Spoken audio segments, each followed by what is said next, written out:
Hello, everyone. This is just stream of consciousness sort of thing for a moment or two, given the events of the last couple of days, specifically regarding freedom of speech.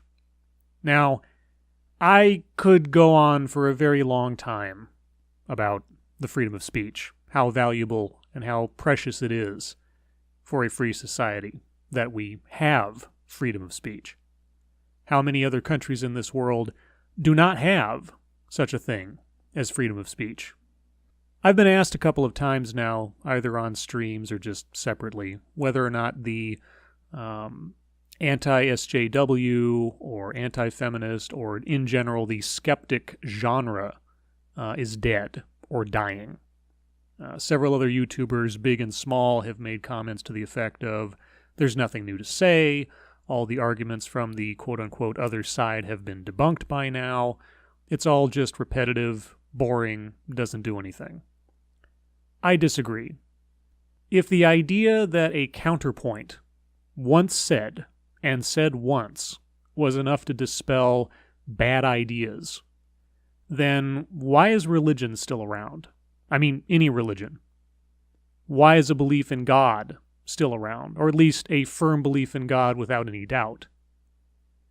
If rational ideas, if rational arguments made one time were enough to cure bad ideas or unfounded ideas, then our civilization, the entire global civilization, would be far, far, far ahead of where it is right now.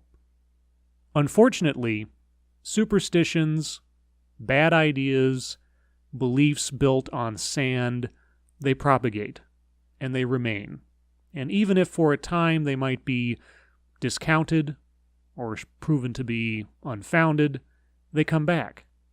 Because at the end of the day, we are all human beings.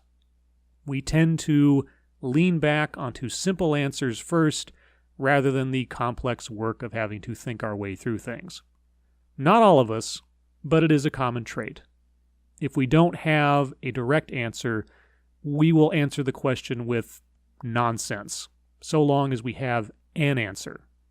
Its quality is inconsequential sometimes.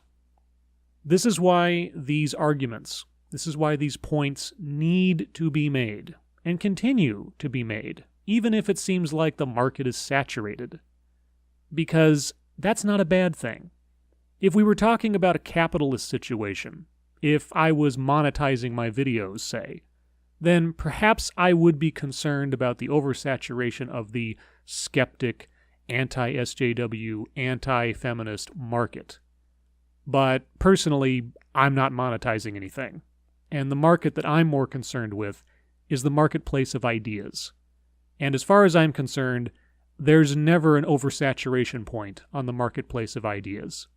So long as people are speaking, so long as people are thinking, so long as people are debating, everything's a little bit better.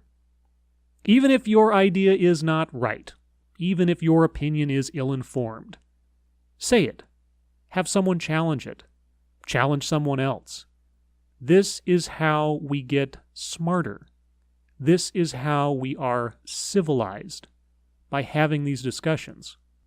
Earlier today, I read that Milo Yiannopoulos is scheduled to be a guest on Bill Maher's Real Time show.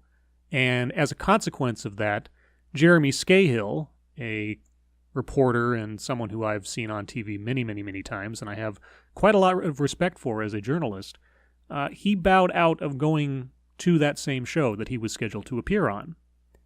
This disappointed me. Not because of the entertainment value that might be had between an argument of Jeremy Scahill versus Milo Yiannopoulos, though that would be entertaining, but because he declined to have the debate. He declined to have the discussion. He ran away from it. Someone that he didn't agree with. And instead of combating whatever he thought of as bad ideas with better ideas, or different ideas from his perspective, he bowed out. And that really disappoints me. And I hope he changes his mind. Because if you don't agree with Milo Yiannopoulos, or if you don't agree with Jeremy Scahill, the two of them, being on opposite sides of so much, need I think, to have that kind of conversation, to have that kind of debate. Not for the sake of changing Milo's mind, or for the sake of changing Jeremy Scahill's mind, but so that the rest of us can see the perspectives on these issues from two very smart, very articulate minds, and then decide for ourselves, and then have our own conversations. This is how it works. If you shy away from speaking your mind, and you shy away from speaking with others who have a different mind, perhaps, then you're creating your own echo chamber. And we don't want to live in an echo chamber. Or I should say, we shouldn't want to live in an echo chamber, because then we're only hearing ourselves talk. And talking to ourselves, trust me, can get very, very tiresome. As always, thank you for listening.